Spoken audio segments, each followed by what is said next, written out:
Hello, donc little video to show you my workflow with Blender Maya Guerilla.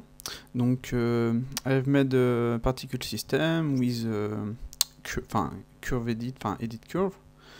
I brush my curve, then I pass in object mode.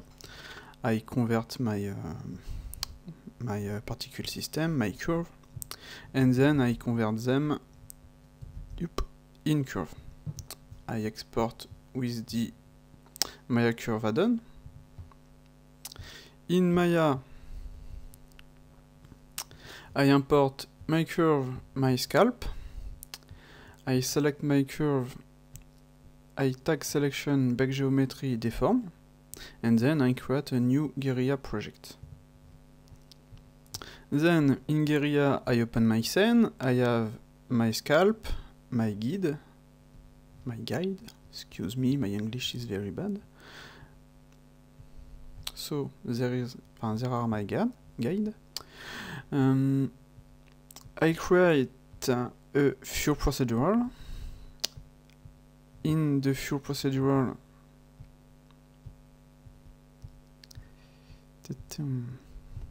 I select my scalp and my guide.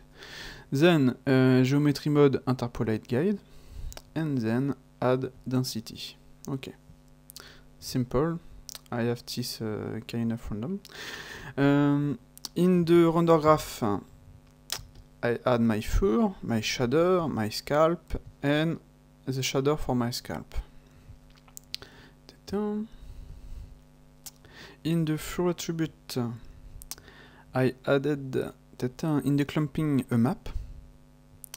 In the material override, I created a mask texture, clumping with a mask texture and a ramp.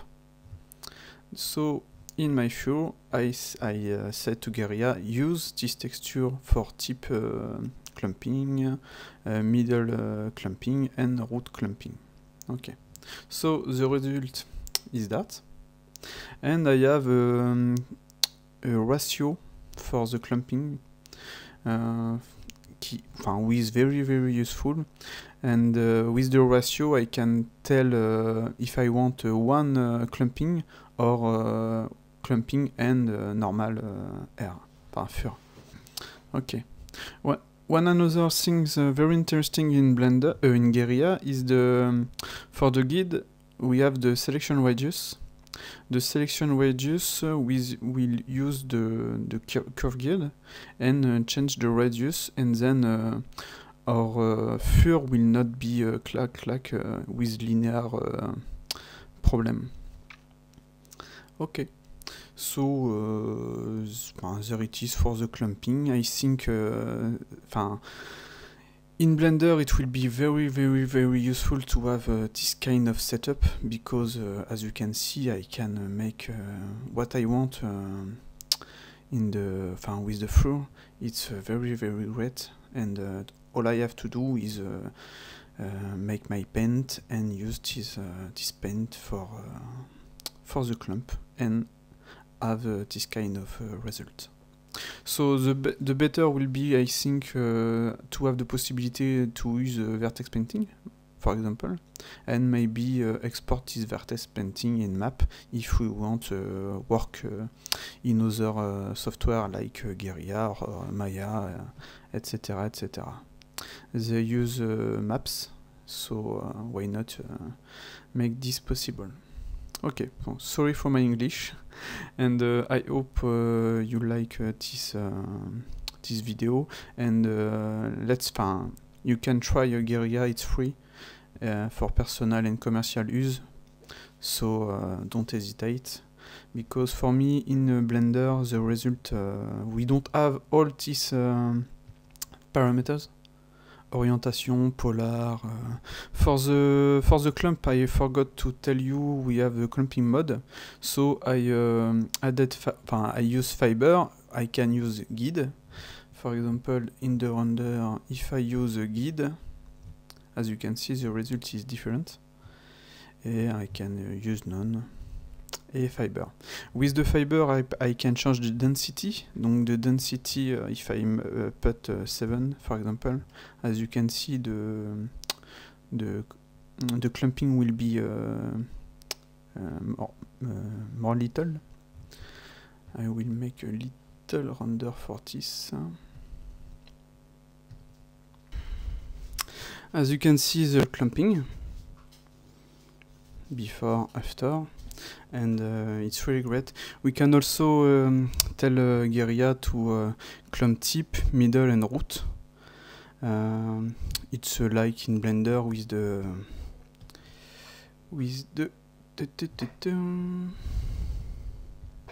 the clump curve. Where are my children? If I use interpolated, use clump curve. Ah. So in Blender we cannot use map. It's automatically on the guide, and we don't have the selection radius to make the radius larger and smaller. And we have only those parameters to change the fur. It's not very useful. We cannot, for example, duplicate the particle edit with the curve guide. If I duplicate the particle edit, I will not have the curve guide. In Guerilla, it's very simple. I just have to create another fur or duplicate this fur. For example, I will delete this one. Ctrl C, Ctrl V. Okay. Donc it's a new fur. Donc fur 1. Okay. I will have to. Sorry. Poof. I will have to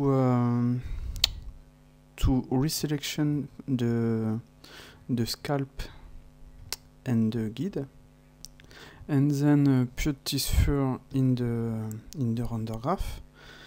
Ctrl C, Ctrl V. Yeah, okay. Donc now I have a new fur and the old fur. I can change the preferences of my fur, density, front, length. As you can see, I have my two. And then make another render. So there is a render, donc before, after. With the second particle system, the result is better. We have some air with a length at 138 and the other to 1, and sorry, my English is very good, is very bad.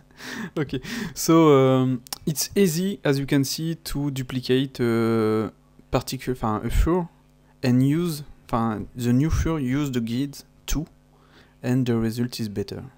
It's very simple. Okay, so on the procedural fur we have a lot of parameters. You can go in the documentation to test that. Donc, for example, I type fur, and you can see what you can do. Change the color, air and fur, and see all the parameters, all the possibilities.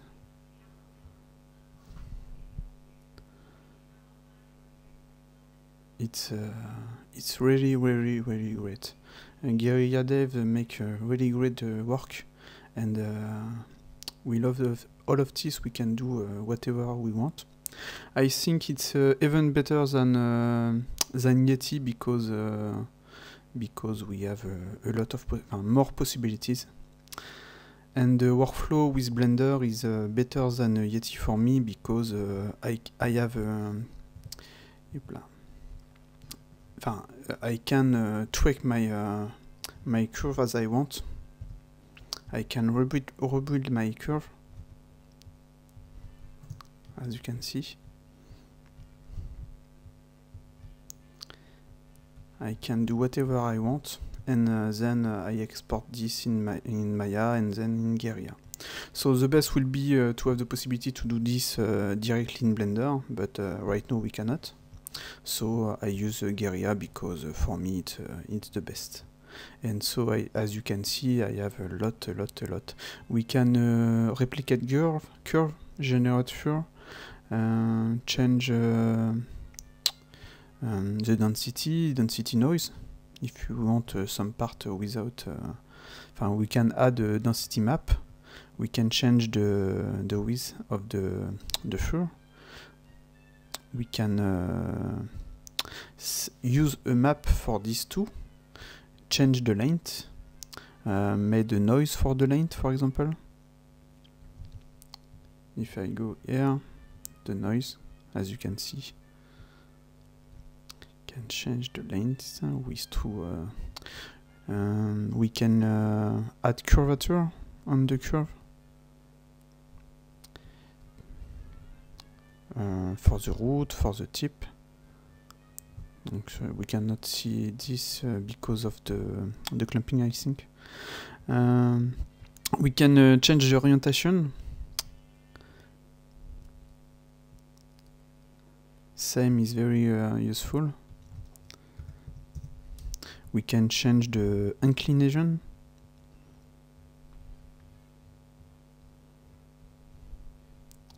Etc. The roll, scraggle, add some scraggle on the curve.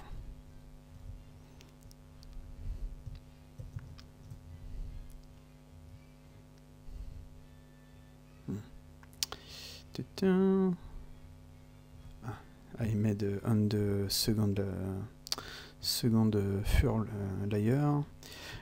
We can add perturbation, as you can see. Perturbation is like interpolate the random, I think, and length perturbation. We have the clamping, flatness, crazy air, add some wind, the curl. Youpla, too much. So much possibilities. Honestly, it's very great. I really like Guerilla for this. Okay, so I think I have finished. Hope you like what you see, and hope we can do the same things in Blender, because it will be very great to have all of this. For me, it's the best. A combination of Blender, Yeti for nodal, and Guerilla for the parameters. Okay, ciao.